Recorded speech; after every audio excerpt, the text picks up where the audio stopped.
summer long in the middle of the I would just burn and peel. They like bang, bang, bang. Right. They're very impressed. Oh, good. I'm So glad. there's probably a TND, but the symptoms were gone in like less than days. Although they said they'd never stood up and sit down so many times in their life. I kind of knew with Oh, yeah.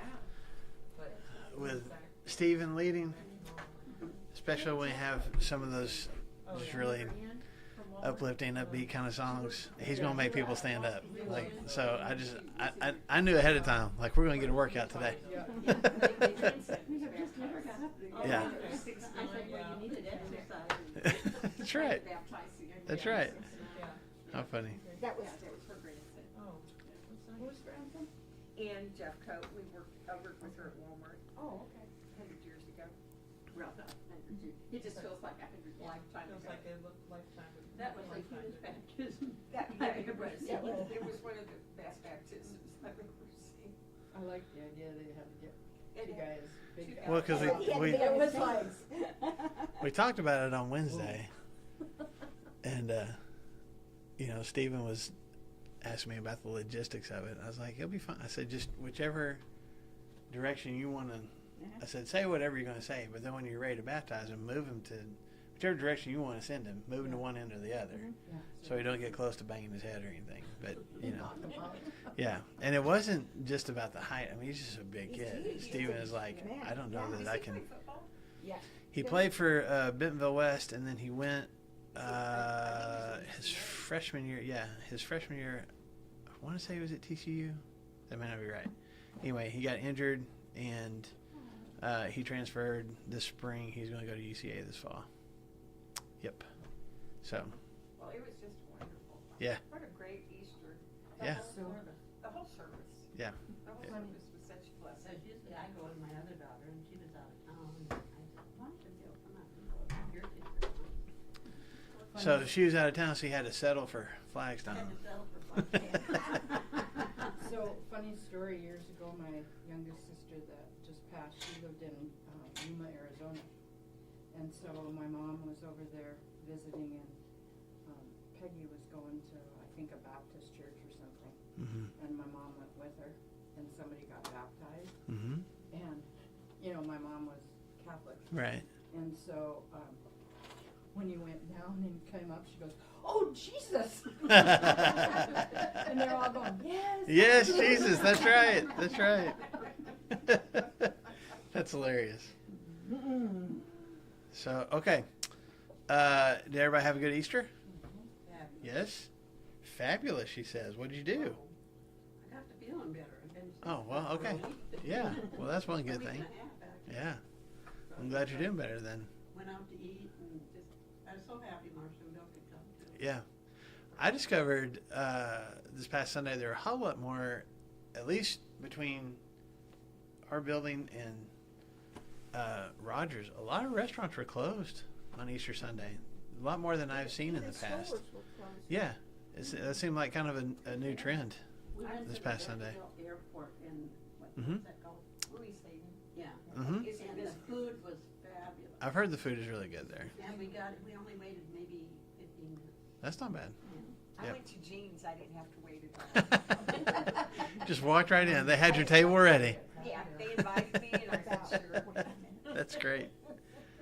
Did everybody survive the storm, I guess, on Saturday, or I guess late Friday night, early Saturday? Yeah.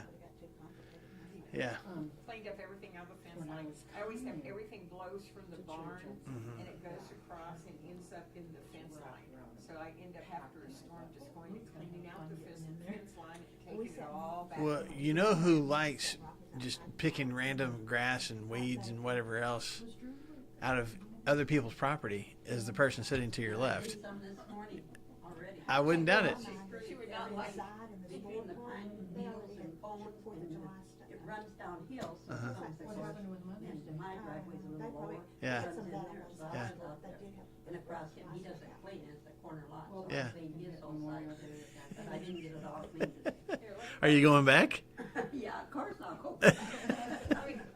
It just cracks me. It cracks me up because I know you carry your Walmart sack with you to pick weeds out of other people's yards while you're walking. Think Yeah. grass picked up. I wonder if people think that like you have like the bag for dog poop, but you're not walking a dog. You're just like people are like, what's wrong with that lady? Yeah. Actually, people have stopped and offered me a ride thinking I'm carrying groceries. Oh, is that right? Yeah. How funny. But when I pulled up to get her, I think nearly every time I pulled up to get her for anything, she's out in the yard pulling weeds. Instead of just waiting for me.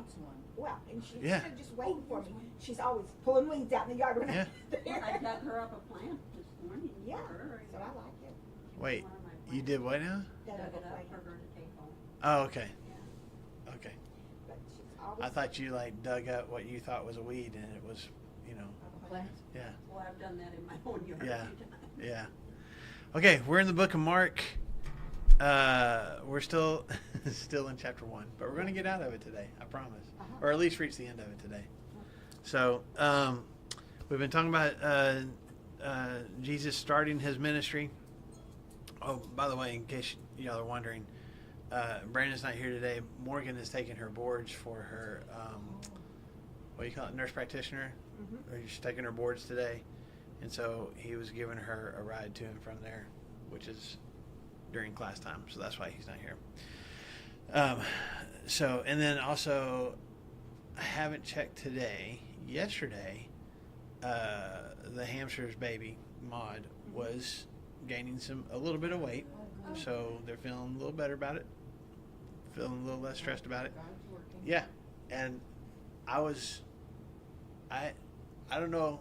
It's probably a combination of both. I don't think I was given the exact information, and I probably misspoke the information about how much weight has to be gained before she can get home. But there's still there's a certain amount she's got to gain before she can go home full time. But it's not as significant an amount, as what I had said on Sunday. So to clarify that, but things seem to be, at least yesterday, seem to be improving. And has she So. got the other girls with her? Or They stay at home. Cody's staying with them for the most part.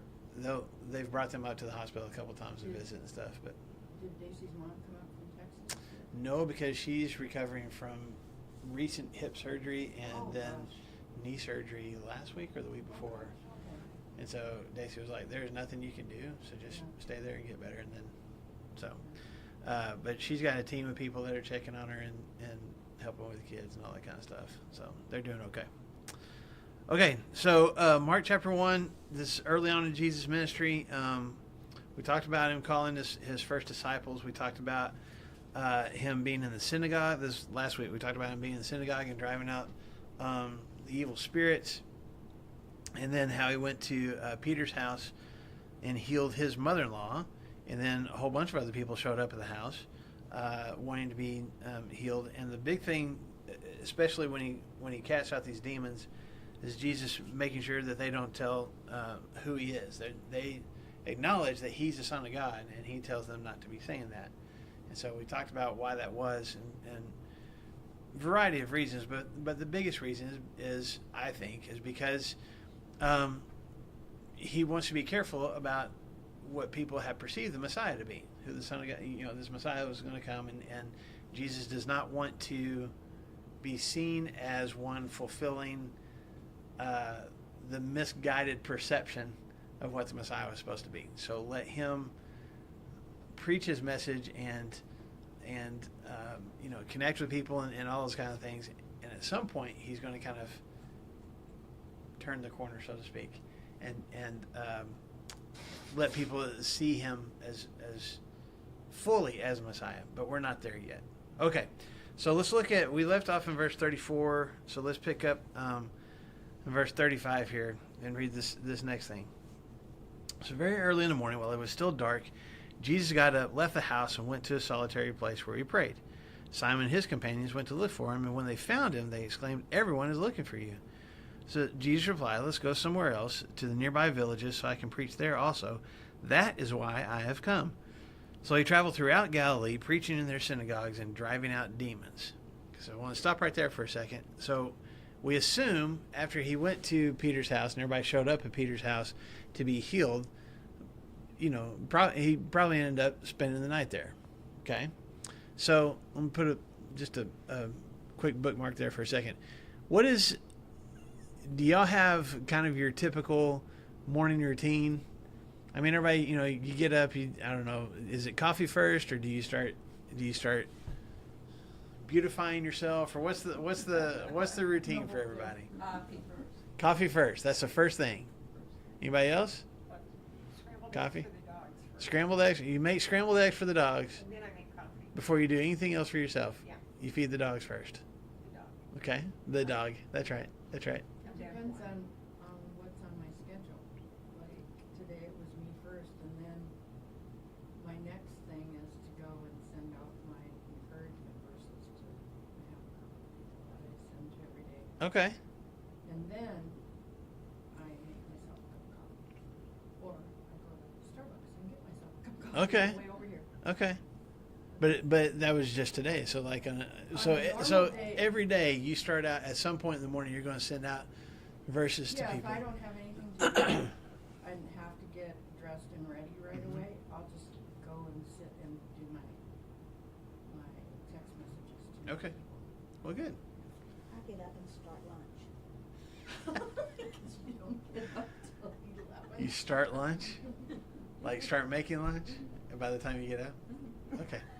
She's a late sleeper. Yeah, I apparently. like to get up early. Apparently. I can stay up as late as you want me to. I can stay up as late as you want me to. Yeah. But getting up in the morning, it's Yeah. not always that. Yeah. It was yesterday. Though. Yeah. One day one day I got up and it was like 11 and so you're hungry? He said, a little bit. Yeah. Yeah. Okay. Do you have a morning routine? I work out. Oh, Do ya? Of course she does. Yeah. So what's the? I mean, do you have like a home gym, or you go walking, or or a little bit of both? Home gym. Okay. Yeah. Good for you. What do you do? Well, it kind of varies. He doesn't drink coffee. I do not drink coffee. Christy does. That's the first thing that she does when she gets up. Is makes her first cup, then gets ready, then has the second cup, and then she's done with coffee for the day. I carry the cup with me when I go get ready. She does. Yeah, she brings it with her. Yeah, for sure. Most recently, I've been getting up and taking the dog for a walk to give myself a little bit of exercise. But I don't know. This is, it kind of, I know there's probably somewhat of a routine to it, but I don't know. Anyway, it's interesting that we see Jesus here.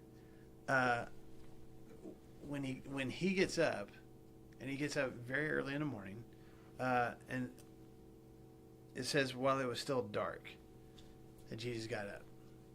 Okay, which is not the easiest thing in the world for me. Like even when when we have the time change and the sun doesn't come up as early and stuff like that, man, that makes it just really hard. I'll hit snooze a bunch more times on those mornings. But Jesus gets up very, very early in the morning while it's still dark, and what does he do? Goes to a solitary place. And pray. Gets off by himself and prays. Now, he's the Son of God, right? So why do you think that that this was his routine? Because over in Luke, and I'm sorry I didn't write down the reference, but I know it's in Luke where Luke says this is a habit of his. Like on a regular basis, Jesus went off by himself to quiet places. That's what Luke calls it. He's talking to God, and they're planning out the day of what he's going to do, and But- asking God to guide him and be with them. And This is the truly human side of him. Okay. That he needs to commune with God just like we do. Yeah. He needs that, Hey, Connie. that contact daily Yeah. with God. And because of his popularity about healing and all, he doesn't get much alone time. Yeah. So he has to get up before everybody gets up. Yeah. I mean, if he would just taking care of me, he could sleep in later. But he's taking care of everybody, and he needs some time to himself to talk to God. And if your child goes away, well, you've got boys, you probably don't. If my daughter goes away, she still calls me every day just about. She wants to talk. That's great. That's great that you'll have that habit. We did not have that habit with our boys at all. Boys are, So when Lindsay was younger and the youth group would go on a trip or somewhere, one of the ladies that went to church with us had a boy, and she would always contact me to see what they were doing because her son never called her. Yeah. How are they doing? What are they doing? And I would, I'd tell her, But she was like, I never hear from him when he's gone. Yeah, it was Christy's fear, when our boys started going to college, that they would be like me, because I never called home. I still don't. And I love my family, but I don't check in. They check in with me. And so Christy's like, I hope our boys aren't that way. And they've been a whole lot better about that. But, okay, but he needed that contact with his father. Okay? I was gonna say, it's like us, we go to God and we get refreshed, we get renewed, we feel the love, Mm-hmm. feel the guidance. I think that's what Jesus needed too. Mm-hmm. I think it's interesting, Lou, I think you just said you see a very human side of Jesus in this need to pray. Do you think that he didn't have communication with God? Like, this is only his communication time with God? Oh, no. It's not our only communication. Right. Right. So and I'm kind of getting at a point here. Like, I mean, we've got the Holy Spirit living in us, right? Mm-hmm. So we're connected with God. Hopefully we sense his presence. We sense him leading us or sharing with us or guiding us or putting things on our hearts, however we want to describe it. So do we still need that alone time, that prayer time? Yes, Of course. Why? just to refill the cup. Yeah? I mean, sometimes our patience cup, our kindness cups, all of our cups, they empty out throughout the day because of external pressures that we place on ourselves Mm-hmm. most of the time. Mm-hmm. And it's just, I mean, I just have to sit and go, God, I just need you to fill the cup up. Yeah. I can't do this without you. Yeah. And so it's just, oh yeah. I mean, I drive down the road and talk to God. Yeah. People drive by me and go, this woman is crazy. I think you're on the phone. Yeah. Or what. But, Yeah. I mean, I find some of my best conversations are driving, over there by Cave Springs where Mhm. there's just nature and there's Mhm. still cattle and it's just nice and peaceful and, you just go, God, man, you painted a really pretty picture for Yeah. us today. But it's just, I mean, it's like, Lord, I'm getting ready to go teach school. I need you. I Yeah. need you to help me. So it's just, oh yeah, absolutely. I mean, So you need, it's so so we need it for our own rejuvenation, for our own Yeah. refilling our own Yeah. spiritual tank. And I think so to he speak. kept Jesus going too. I mean, Mhm. because he knew everything he was facing, Right. and it's just like, God sent me down here from heaven. I was in the perfect place right there with Right. you, and Yeah. here I am, Yeah. what's He's this? doing it as a teaching point to others though too. You think so? Yeah. Yeah. Because otherwise, how would we have figured out that we need to literally pray to God? Right. Yeah, I think it is an example for us. And whether he was like, I'm going to do this, and so they'll take the hint and No. learn to do this themselves. I think it was a necessity for Jesus, but I think that's I don't want to breeze past this. I think it is both it is spotlighting both his human side, but his spiritual side too. I think he needed to refill his tank. I think he needed, and we're going to see, this is not the only time, Mark, that we see this, to be honest with you, but he needed these times to just get away from everybody, not because they were annoying, but he just needed that time. And he needed that time, I think, to your point, as a human side, to just kind of refocus and be like, okay, and maybe he already knows, here's what's going to happen today. I already know there's people going to need healing. There's people going to ask questions. There's places I need to go. And I've got to get myself mentally and emotionally and spiritually and I guess even physically ready for that. I think it is, whether it was an intentional thing on his part, probably was, or not, it is an example for us. I mean, if the Son of God needs a few minutes to get off by himself, what does that say about us? Hours, half hours, whatever it is. Like we need some time, not just. And this is like, I mean, like, yeah, I need some time. I need to go sit in a hammock for a while and just stare off into space and things like that. But there was a purpose to this. This wasn't just about needing quiet time just to tune everything out. He spent that time in prayer. He spent that time in preparation. Like there was a purpose behind it. And again, I'm not griping about like get your quiet time. I think that's important. I think it's a healthy thing for us to just take some time sometimes to be still and just do nothing. But the example that we see here in Jesus, this wasn't just, I mean, he got up. He was already asleep, you know. He was getting rest. So this isn't just about, I need to take a break at the end of the day. This is to start the day. This is launching into the day. He's going off by himself and spending time with the Father. And again, if Jesus found this to be a necessity, it would probably help for us to do something similar, right? Okay? But then Peter comes to find him to say what? Everybody's looking for you. So who knows how early in the morning other people started showing up at the house. You know, Is Jesus here? We got a blind guy outside, you know, or whatever. I mean, everybody's looking for him. And so, and what, if you got, do you guys remember what city we're in? Starts with a C, ends in Capernaum. Capernaum, very good. Okay. That he's in Peter's house. Is a fairly big city, so there's probably been a lot of people who've been coming by. And he doesn't want to just be in a place where everybody comes to find him.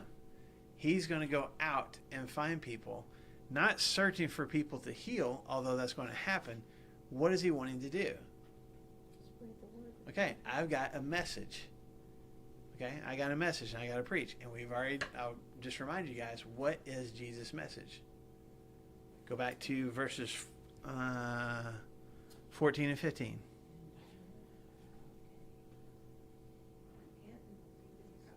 Yeah, the kingdom is near. This kingdom that you've been waiting for, this kingdom is near. So get ready for it. So he doesn't want just the people in and around the city of Capernaum to know this message. He wants other people to hear it as well. Okay? So he starts heading out to other villages. And I apologize for not having a map on the screen for you, but he goes throughout Galilee, which is, you know, the territory around the Sea of Galilee. And that's where the first part of his ministry, for the most part, takes place. He's from Galilee himself. Nazareth is in Galilee. He's gone to Capernaum, but there's all these other towns that you know, he's going to go through as well to continue to preach this message. Okay? Now, again, sometimes Mark gives us details. Sometimes he doesn't. And he also just jumps from one story to the next. Okay? So Jesus is like, I need to go to nearby villages. Verse 39, so he traveled throughout Galilee, preaching in their synagogues and driving out demons. And that's all the details that Mark gives us at this point. Okay? But he's going to tell us about this one guy, and we don't know what city this is in. We don't know exactly what's going on. But it's in verse 40, and going to the end of the chapter. Let me read that for us.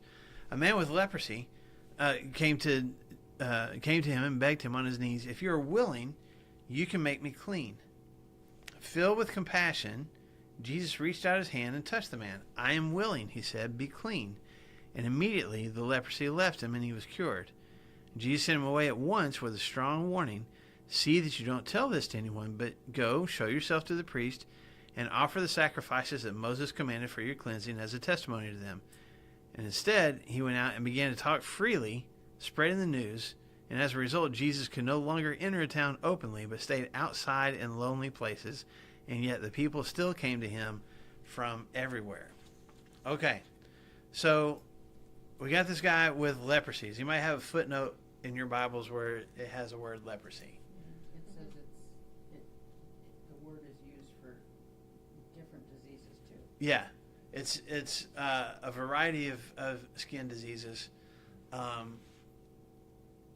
You know, our English word that we use is leprosy, and it could have been leprosy, which is, you know, an infectious skin disease that gets under your skin and starts to rot out the flesh underneath it, which continues to grow. And it's not actually, I mean, it is, but it's not necessarily the disease itself. It's the infection that results from having these sores that are caused by this disease, where dirt and germs and things like that get into it, and then that particular extremity becomes gets gangrene, and you either lose that appendage or you die from blood poisoning. So it could be, sometime, like anytime anybody had leprosy, especially in ancient times, but even much more recently, if they had some kind of disease like that, they were completely ostracized, like kicked away from their family, because it was seen as something that was infectious.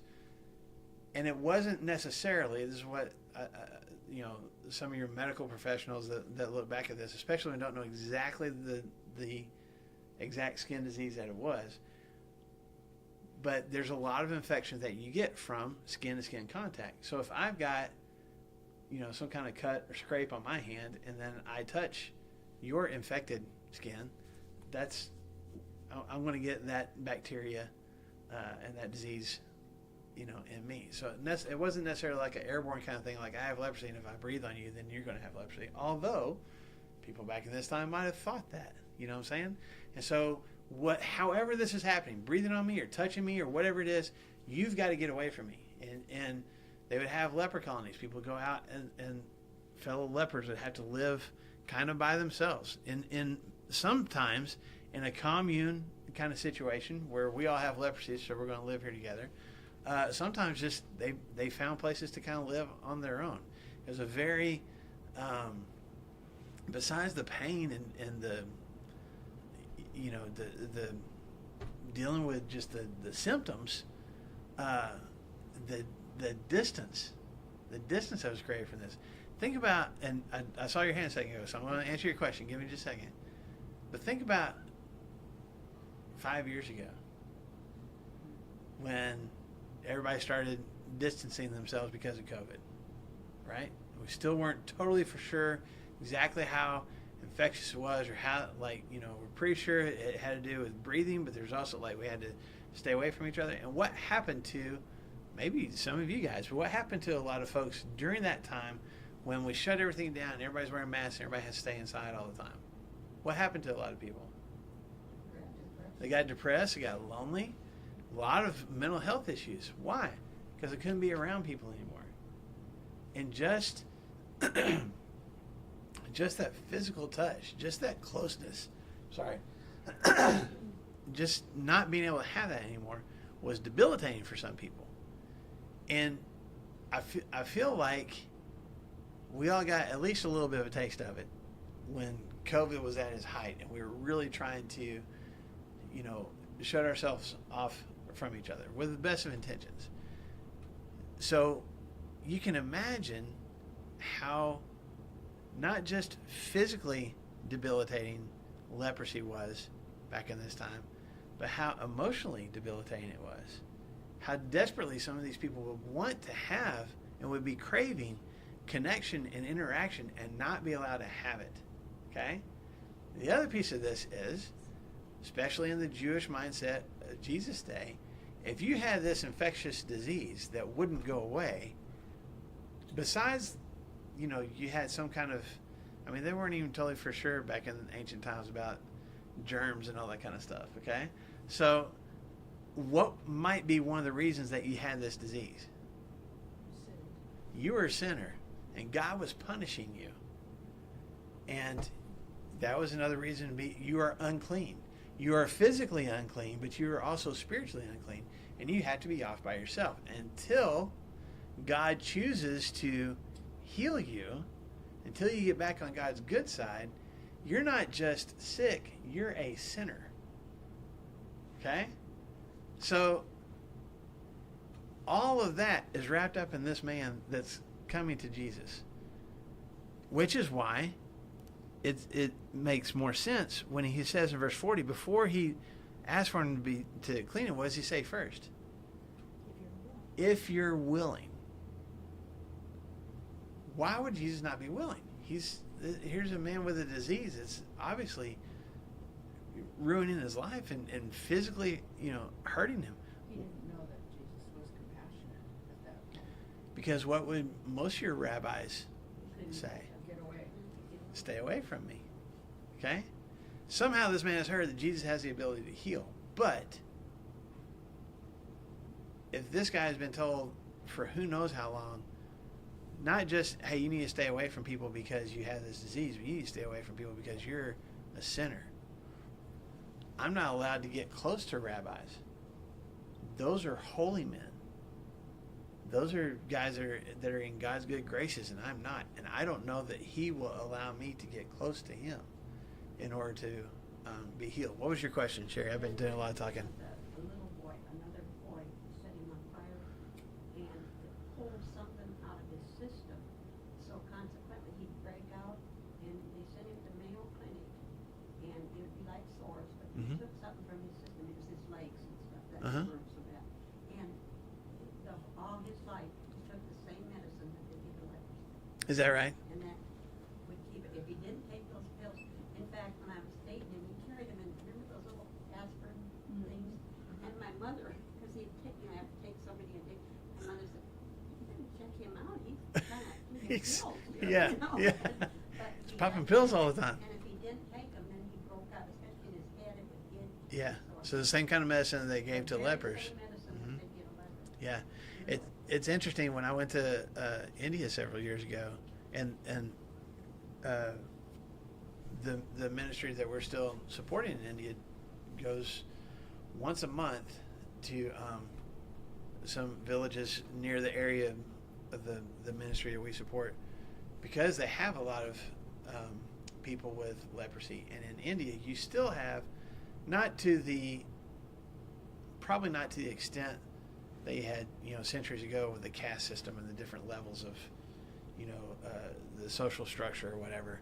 But there's still, there's still a hierarchy.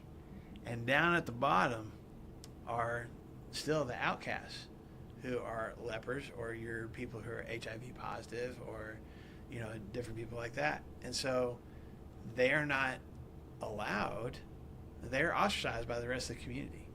And they are somewhat limited in the amount of aid that they are allowed to receive from the government, and their families have cut them off because they're just the outcasts now.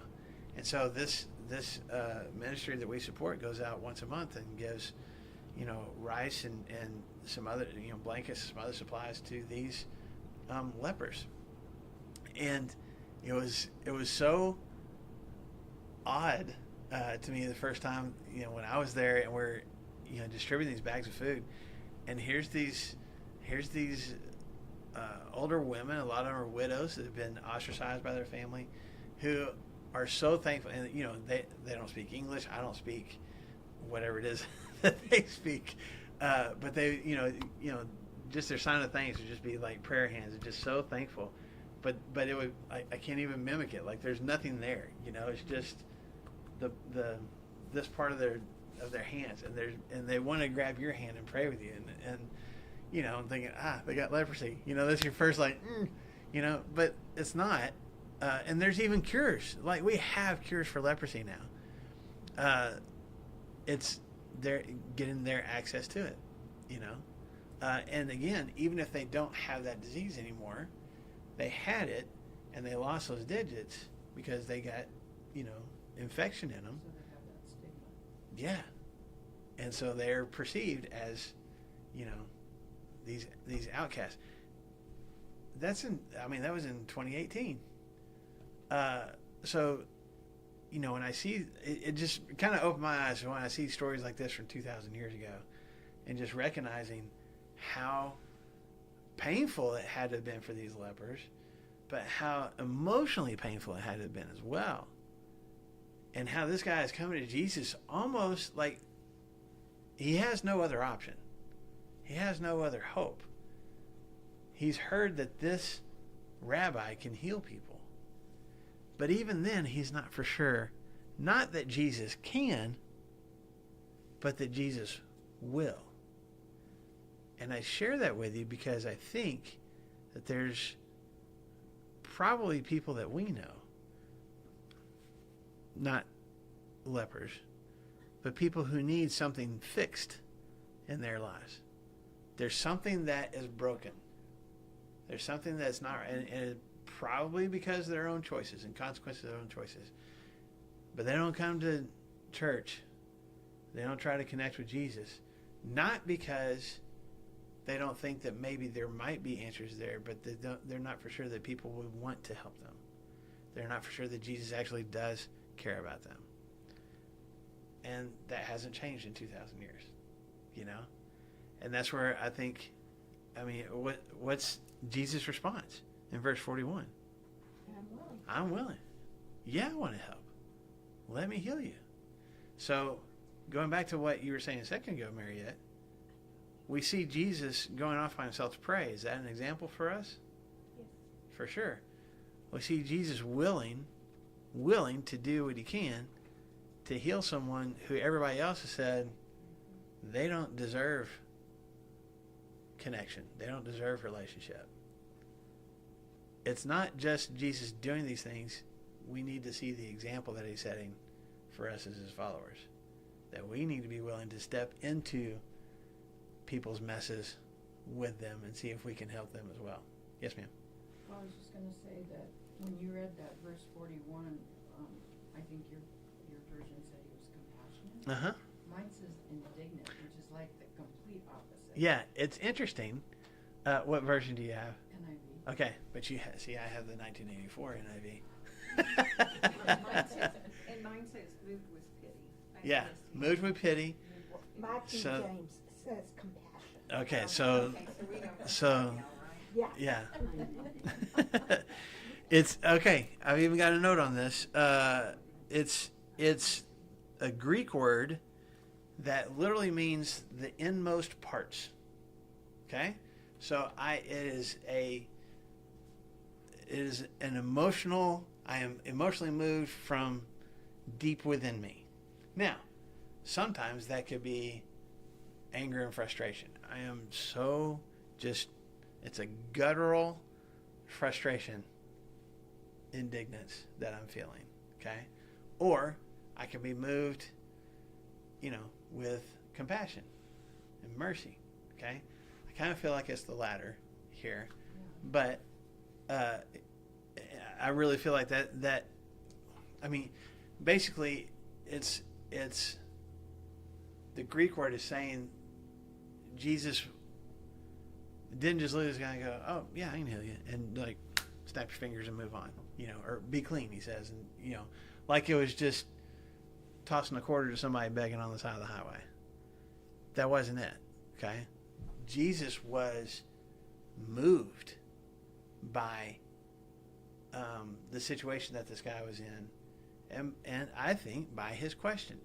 Are you even willing? If you're willing, there's some faith here. If you're willing, I think you can make me clean. I know you can. I just don't know if you want to. And Jesus is moved by that. Like there's something stirring within him that this man approaches him in this way. Does that make sense? So that's why I know it's confusing. I don't know why the newest version of the NIV chose indignant, because I don't think that fits the context. No. But I looked at it is what it is. And it said they were feeling or expressing strong anger or displeasure due to something they perceive as unjust, unfair, or offensive. So maybe they chose indignant because he's mad that this guy is dealing with this. Yeah, it's a feeling of anger rooted in the belief that someone has been treated wrongly or unfairly. Yeah. So that may be why they chose it. He's upset that this guy is dealing with what he's dealing with. I still like the compassion part better, but I think the actual Greek word doesn't. It's just like there's just something stirring within. This is not a passive awareness. Oh, there's somebody with leprosy. Bless his heart and move on. There was something that really caught Jesus, not just by the eye, but by the heart. So I want to do something to help. So does that help? Good. And then I also want to say, in verse 41, I breezed past this. Mark does a little bit quicker version of this, but Matthew tells the same story in Matthew chapter 8, by the way, if you ever want to look at it. It's almost the exact same details. But how does Jesus heal him? I mean, he says be clean, but what does he do? Touched him. Reaches out and touches him, okay? Are you supposed to do that? That may be the first human touch he's had in years. Yeah, it may be. It may. Who knows? Because we don't know how long. I don't think it says how long he's had it. It just says that he's got leprosy. So who knows how long he's had this disease? How long he's dealt with it? How long he has been, devoid of human touch? But I want to point out something with this. The Greek word for touch here. It doesn't necessarily mean just to kind of tap. Okay, it means to grab a hold of. Sometimes, not real often, but sometimes it can even mean to embrace. And I heard about that the first time, gosh, I was at I don't even remember where it was now, but some conference type thing. And the speaker was talking about that, and he had someone come up on stage and just kind of, was like, this isn't Jesus just like tapping this guy on the shoulder and going, be clean. And he grabbed a hold of, like this total stranger, grabbed a hold of it and like embraced him. And while he's holding him, he's like, be clean. And he's just hugging this guy and just like, be clean. And whether he grabbed a hold of his arm and said it, or whether he embraced this guy, in my mind's eye, this is the Marshall International version, I picture Jesus embracing him and saying, like, I fully want you to experience not just healing this disease, but connection. I'm in this with you. I'm not just saying I'm willing, I'm showing that I'm willing, that I want to be connected with you. You see the same word, honestly, a couple of different places in the New Testament besides the Gospels. When I'll show you one example, just to show you, 1 Corinthians chapter 7. This is when Paul talks about marriage, actually. Hold on, let me get there myself. 1 Corinthians chapter 7, beginning in verse, or it's in verse 1, okay? Now, for the marriage you wrote about, it is good for a man, my translation says, not to marry. Okay, anybody else got a different phrase there? Not to have sexual relations, okay? Anybody else? What does the King James say, Lou? I'm looking it up. I'm sorry, Okay, I wasn't. that's all right. I should have it memorized. We got to know what God really said.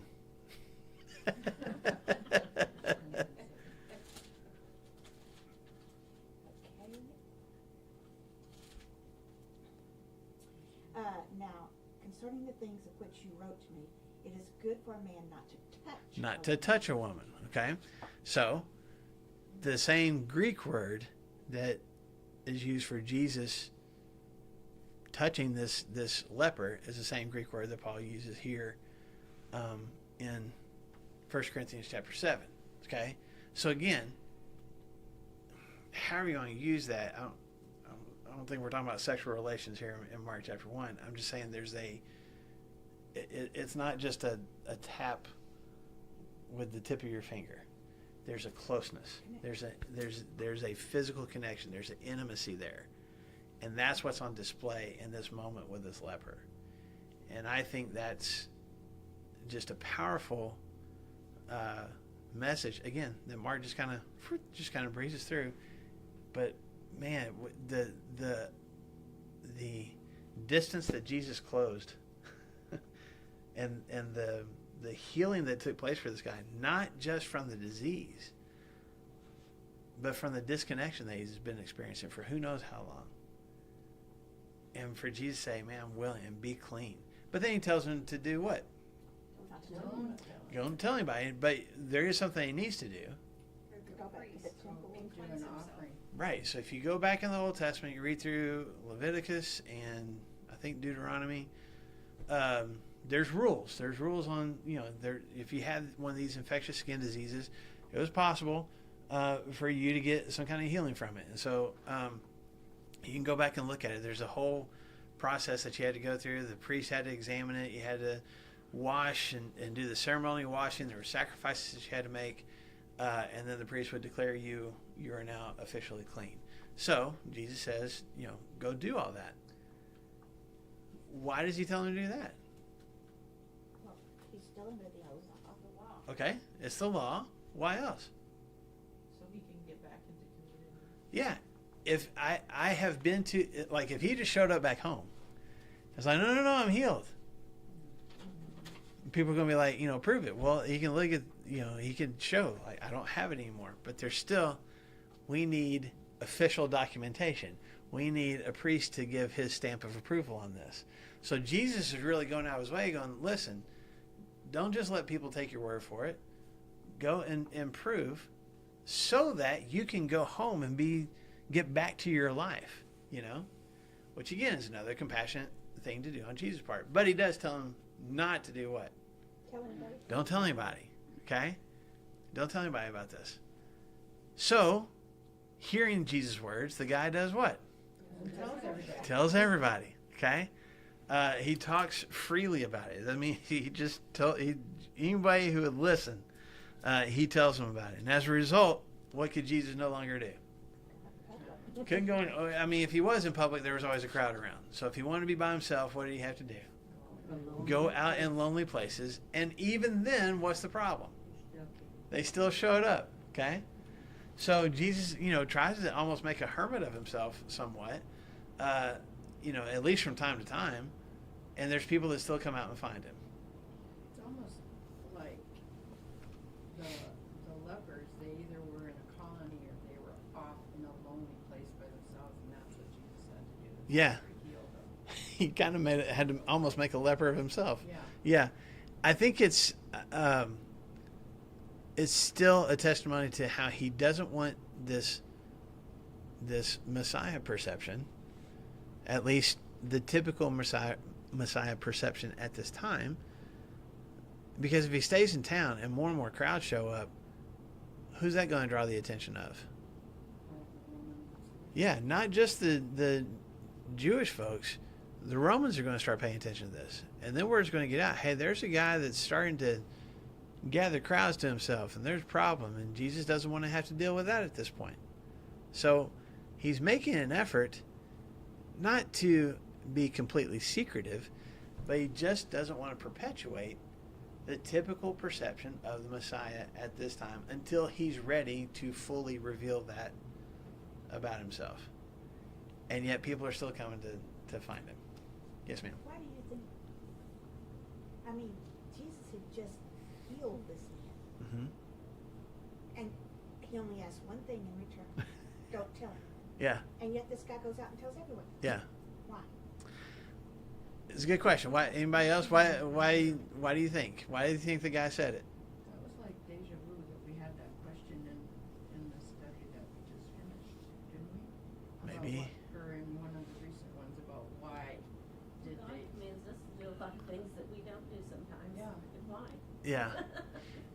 Well, But yeah. my quick answer is, if he goes back home, he's been gone for who knows how long. He goes to the priest. Somebody's going to ask, hey, what happened?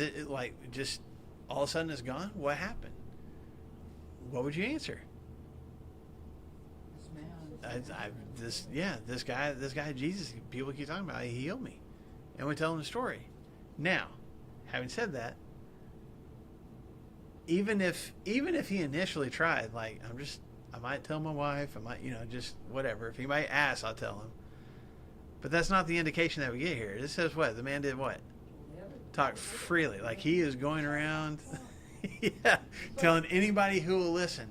But why wouldn't you, man? I don't think it was like, I don't care what Jesus said, I'm gonna do what I want. I think he was just that moved. Yeah. And I honestly think Jesus probably half expected it. That's just my guess. But I think, when good stuff happens in our lives, what do we want to do? We want to tell people, We want to tell people. Especially when God does, when there's no other explanation for it, but God did something good, don't you want to tell people that? Like I think that's what it comes down to. So again, I think I guess you could describe it as he's disobeying, but I don't fault him for it, because who knows how long he has dealt with all the baggage that comes with this disease. How could you not? I mean, I'll give you another example, not the exact same, but over in the Gospel of John, in John chapter 11, Jesus heals Lazarus. He's been dead for 4 days, brings him back to life. Okay? It's an amazing story. John chapter 12, the Jews are looking to kill Jesus, but they're also looking to kill Lazarus. Why? Because he could tell what happened. Because he keeps telling people what happened. Yeah, he was dead. He was dead and now he's alive. Right, but John says Lazarus is going out of his way to tell people about it. Why wouldn't you? Like, if I was dead for 4 days and then I got back to life, I might tell people that story, you know? And so I think it's just kind of human nature. I'm so excited about this new life that I have. How can I not? Even if Jesus told me not to, I just almost can't help myself. So, and I don't think that Jesus was again trying to like completely be secretive, or do something like, you know, subversive or something. I think he just was trying to not fulfill people's perception of an expectation of the Messiah, because that's not the kind of kingdom that he came to establish. So let's not put that thought in their heads. And yet they got that thought anyway. It says he strictly wanted to. Oh yeah. I had someone a minister say at one time that he thought maybe Jesus was using some reverse psychology on the guy. I don't believe that. I don't think so either. I think if God was going to, Jesus was going to say something, he would say it. Yeah, I think so too. Yeah. I don't think there's any kind of manipulation here on Jesus' part. I think the guy was just too excited. So, good questions. We got a few more minutes. Y'all want to start getting into chapter 2? Well, at least start, right? Okay. Just so we can say we did. Yeah. Okay. A few days later, when Jesus again entered Capernaum, so he's come back to the big town, the big city, people heard that he had come home. So whether Peter's house has now become his headquarters or he's got somewhere else there in Capernaum, this is kind of, and we mentioned this last week, but kind of mentioned in passing, but Capernaum, Luke mentions this also, Capernaum kind of becomes, at least for a while, Jesus' base of operations. Like, he will go out to different villages in Galilee and do these different things, but he finds his way back to Capernaum pretty often. So he comes back, and the people heard that he had come home, and so he's in the house. Verse 2 says that so many gathered that there was no room left, not even outside the door, and he preached the word to them. So it's not even just about healing right now. He's preaching right now, okay? Verse 3, some men came, bringing to him a paralytic, carried by 4 of them. And since they could not get him to Jesus because of the crowd, they made an opening in the roof above Jesus, and after digging through it, they lowered the mat the paralyzed man was lying on. When Jesus saw their faith, he said to the paralytic, "Son, your sins are forgiven." Okay? So, we'll stop right there in the story, but we're going to talk about it a little bit. So, you got a guy that's paralyzed. We don't know how long he's been paralyzed. We don't know what caused him to become paralyzed. But he's got these buddies, and they bring him to Jesus. Okay? He's at the house. There's a crowd. You can't even get in the house, which probably means there's people in the doorway and outside, whatever windows there might have been. They're piled up around there. Especially in a lot of these houses, and we don't know a lot of details about this particular house, but a lot of the Jewish homes back in this time even had a little bit of a courtyard outside of the house, where, you know, people they would have meals out there and stuff because there wasn't air conditioning. So you do a lot of outdoor stuff and still be considered in the house. But this seems like Jesus is back somewhere in the house. So I'm saying all that to say it's not just people in the room. There's probably a huge crowd on the outside, you know, wishing to get in. I picture it, this is in my mind. My dad was an auctioneer for 40 years, probably more, but at least 40 years. And when we would have some of these household tales in Fort Smith, depending on how much stuff there was, there would be times that Dad would be in some, dining room in this house, and the crowd is full in there and down the hallway and out the door, and we had what we called ringmen that would stand at certain times, certain houses would stand like in the next room and be calling bids to my dad, letting know, hey, somebody's bidding in here. You know what I'm saying? And then there was me. When I was a kid, I was small enough that I could weave through and underneath people to get the tickets, whatever was sold, and run them back to the office. Anyway, so that's what I picture is just a whole bunch of people milling around, piled in. There might have been some people that maybe are in the doorway, and then like, he just said, and repeating whatever the message was. And Jesus is just in there answering questions, teaching, preaching. So these guys come and they can't get inside. Okay? So what do? They go up on the roof. Again, not uncommon. This time, this wouldn't have been a ladder. There's a lot of these homes that had steps that would be up. You might have a ladder or some kind of steps on the inside of the house that could get you up on the roof. But on the outside, they would have them as well. Same thing as what I talked about the courtyard. Sometimes people have their meals and stuff up there, but also people often have gardens up there. You didn't have like big, plots of land, and so they would grow, little vegetables and things on top of their roof. You would have, maybe you keep some animals up there and have some hay and things like that for them too. So there's a lot of different uses. It wouldn't have been uncommon for somebody to go up on the roof of a house. There might have even been some people on the roof already, just trying to hear a little bit of what Jesus is saying, or looking out, just spectating out on the crowd. They get up on the roof, and what do? They dig a hole in the roof, okay? And then they lower this guy down through the roof to Jesus. Now, man, there's so much about this story. So much, and you know what? I'm going to stop today because there's so much about this story that I want us to get into. What was the roof made of? It would be kind of some layers of, it would be straw, probably straw first, and then like some clay kind of material, and maybe a couple of layers of that. Basically whatever would keep rain from soaking through. It usually wasn't just a layer of clay, because that would eventually get wet and start to deteriorate, and leaks would start to come through. So it would be kind of layered like that. Mm-hmm. Good question. Anybody else? So, okay, this is a good stopping point for us. This is one of my favorite stories of all the miracles that Jesus performed. This is one of my favorites. So I'll probably pick it apart too much when we get back together next week. But we'll just put a bookmark in chapter 2. So I told you guys we would get through chapter 1 today, and we did. Some of you scoffed. I won't mention any names. I know you didn't. I did. Her initials. I'm not going to mention any names. Her initials are Lou Myers. Scoffed. But that's because we didn't have Brandon. That's right. We'll blame it on Brandon. It's all Brandon's fault. That's the reason. That's the reason. Okay, so we'll be back next week. We'll pick up with Mark chapter 2, and we'll go from there. All right? Thank you all for coming today. Come back again next week.